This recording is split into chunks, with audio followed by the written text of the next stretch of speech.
Hello दोस्तों, welcome to the chronicles Hindi. आज हम एक ऐसे सफर पर निकलेंगे जहां टाइम की कोई लिमिट नहीं है और हमारी इमेजिनेशन की कोई दीवार। एक ऐसी दुनिया में जो हमारी दुनिया से बहुत डिफरेंट थी, बहुत विशाल थी और बहुत थ्रिलिंग थी। हम बात कर रहे हैं उस एरा की जब इस धरती पर इंसानों का नहीं बल्कि असली किंग्स का राज था, यानी द डायनासोर्स का। 150 मिलियन सालों तक उन्होंने इस प्लेनेट को डोमिनेट किया। फिर अचानक 65 मिलियन साल पहले एक ही दिन में ये पूरा एम्पायर खत्म हो गया। क्या ये सिर्फ एक एक्सीडेंट था या नेचर की एक वेल प्लान्ड साजिश थी? चलिए हिस्ट्री की इस सबसे बड़ी और सबसे फैसिनेटिंग मिस्ट्री से पर्दा उठाते हैं। दोस्तों, पहले आपको ये समझना होगा कि डायनासोर्स की दुनिया आखिर थी कैसी। ये एक कंप्लीट डायनोवर्स था। हवा में ज्यादा गर्मी और ज्यादा ऑक्सीजन थी। चारों तरफ हरे भरे घने जंगल थे। ऐसे प्लांट्स और ट्रीज थे जो हम आज देख भी नहीं सकते। इस डायनोवर्स के सबसे पीसफुल और जाइगेंटिक क्रीचर्स थे हर्बीवोर्स।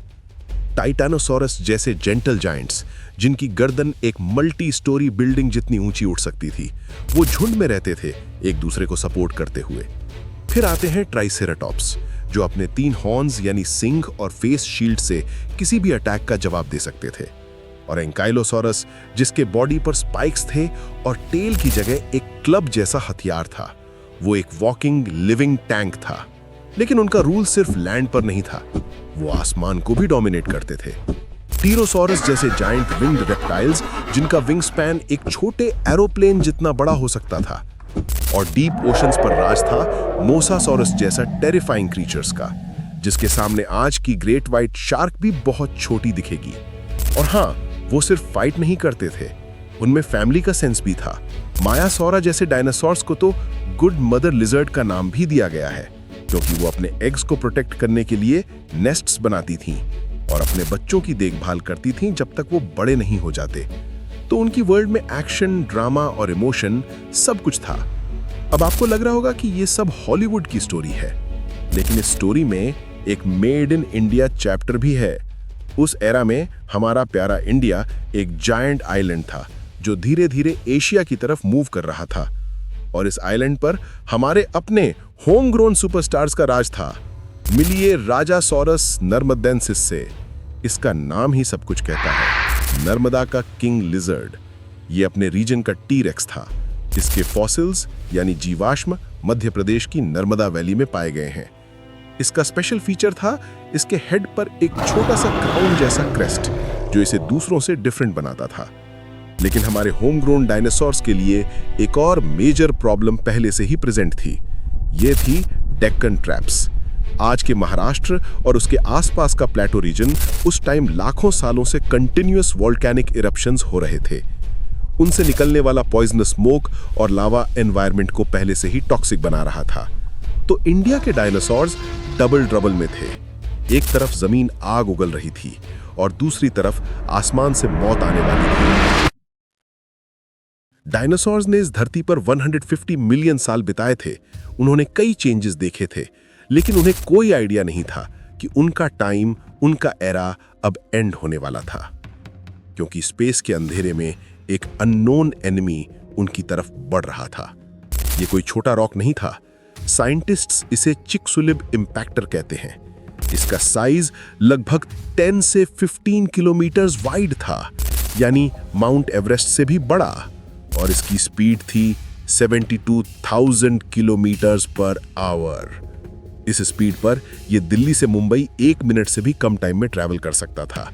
ये स्पेस से आई एक अननोन बुलेट थी और इसका टारगेट थी हमारी अर्थ। और फिर 65 मिलियन साल पहले वो दिन आ गया। वो आग का गोला मैक्सिको के यूकेटन पेनिनसुला के पास समुद्र से टकराया। इंपैक्ट इतना भयंकर था कि इसने दुनिया के सारे एटॉमिक बॉम्ब्स को मिलाकर भी उनसे बिलियंस गुना ज्यादा एनर्जी जनरेट की। एक इंस्टेंट में हजारों किलोमीटर तक सब कुछ जलकर राख बन गया। समुद्र से 1 किलोमीटर ऊंची सुनामी वेव्स उठी, जिन्होंने कॉन्टिनेंट्स के अंदर तक तबाही फैलाई। लेकिन असली प्रलय तो अभी शुरू हो रहा था। जो रॉक्स और डस्ट आसमान में उड़े, वो फायरबॉल्स की तरह वापस बरसने लगे। इससे पूरी दुनिया के फॉरेस्ट्स में आग लग गई। अर्थ एक जलते हुए अंगारे जैसी बन गई और फिर अंधेरा छा गया। इस डस्ट और ऐश ने पूरी अर्थ को एक ब्लैक ब्लैंकेट यानी काले कंबल की तरह ढक लिया और सनलाइट को जमीन तक आने से रोक दिया। दिन में ही रात हो गई। ये डार्कनेस 1 या 2 दिन नहीं बल्कि महीनों, शायद सालों तक चली।